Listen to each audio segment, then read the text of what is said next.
Good afternoon, everyone. This is Phil Gussman, Managing Editor for CLM Magazine, and I'd like to welcome you to a special Thursday edition of CLM's webinar series. Thank you for joining us today. We've got a great presentation planned for you. Today's topic, Civil Litigation and COVID-19, Justice Need Not Be Delayed, is sponsored by JDI Data. It will be 60 minutes long. And at this point, I'll turn things over to JDI's Christine Irwin, who will talk to you a bit about JDI and then introduce today's presenters. Christine? Thank you, Phil. JDI has been providing the ultimate toolbox for the legal and insurance industry since 1996.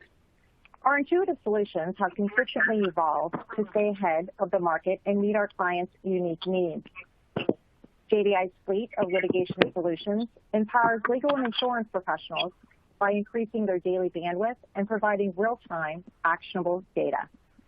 Every JDI solution promises transparency, proven controls, and sophisticated analytics, along with 24-hour award-winning customer support. JDI specializes in recovery, reconciliation, and reporting, providing the premier end-to-end solution for operational efficiency in COI tracking, vendor cost control, and more. Our vendor cost control solution streamlines the cost allocation association with construction defect litigation. We get you paid in full, fast. In fact, our recovery rate is 100%. To learn more about how we can help you, visit us at jdidata.com. Welcome, everyone. I'm Christine Irwin, Director of Vendor Cost Control here at JDI.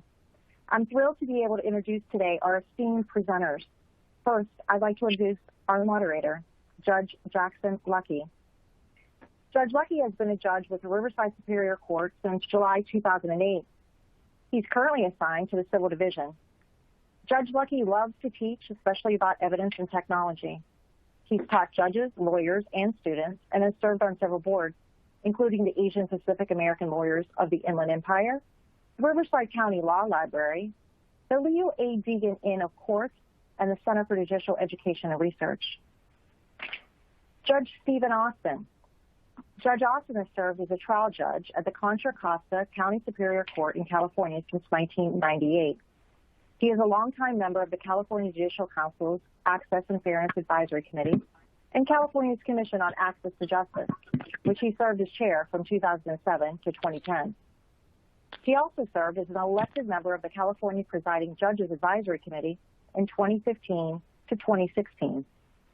Judge Austin dedicates his time to investing in the next generation through serving as faculty for judicial educational programs. Catherine Gallo, Discovery Referee. Ms. Gallo is an expert in complex discovery issues. Ms. Gallo has served as a court-appointed or party-selected private discovery referee or special master for over 25 years in the areas of construction defect, product liability, insurance employment, personal injury, probate, and family law, many with multiple party litigants, including class actions. Ms. Gallo is known for her extensive discovery seminars, in-house discovery training, and her discovery blog, resolvingdiscoverydisputes.com. Justice James Landon. Justice Landon was a civil trial lawyer for 14 years before becoming an Alameda County Superior Court judge. 7 years later, he was elevated to the First District Court of Appeal. During his 17 years at the Court of Appeal, he authorized over 1,000 opinions, many establishing new law. Since retiring from the Court of Appeal, he has acted as a mediator, arbitrator, referee, and appellate consultant with ADR Services. Welcome, everyone.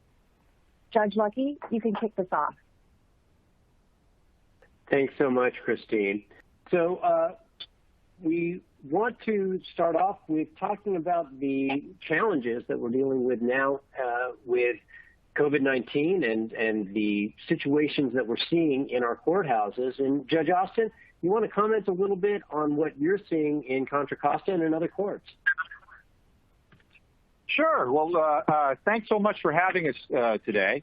What we're seeing, it's a mess, pretty much. We're after being closed down for a few months. We're still in the process of trying to catch up.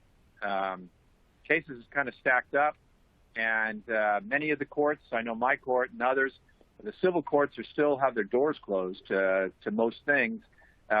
we're doing most of our hearings on remote, and either by court call or some other remote means, by remote video. Trials are starting, but very few of them are live or in person. Some are doing it by remote.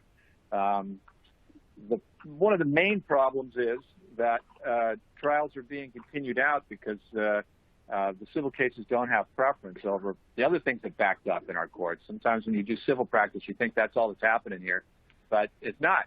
The criminal cases couldn't get out, and so all of them they have priority. We're starting to see now the unlawful detainer cases are in California just starting up this week. Really, is the first time that people were able to file, but we're already getting commercial cases that also take up civil courtrooms, and they have priority as well.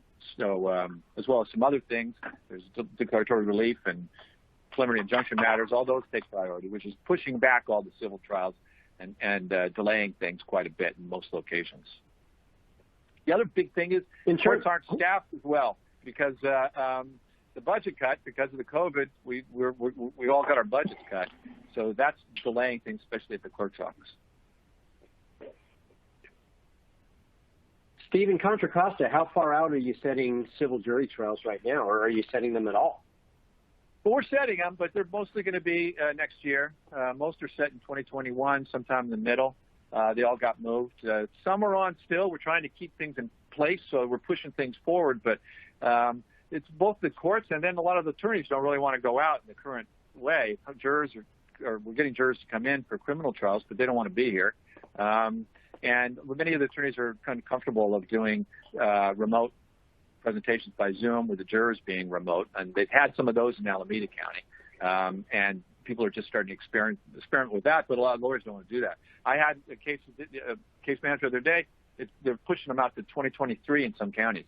So it's really is a big area of delay, and we're sorry about that as a court, but that's kind of where we are. As we've already been discussing, we had an almost complete shutdown in the courts for about 3 months earlier this year, and we've been hampered in opening up since then as well. Judicial Council statistics show that civil cases have been getting filed at the rate of about 18,000 a month for the whole state.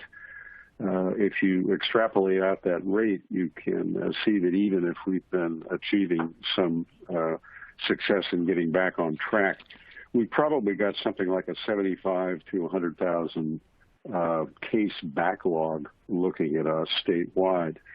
The last time that we had that sort of a clog in the courts was in the 1990s, and at that time there was a robust embrace of ADR, alternative dispute methods, that is still in effect today.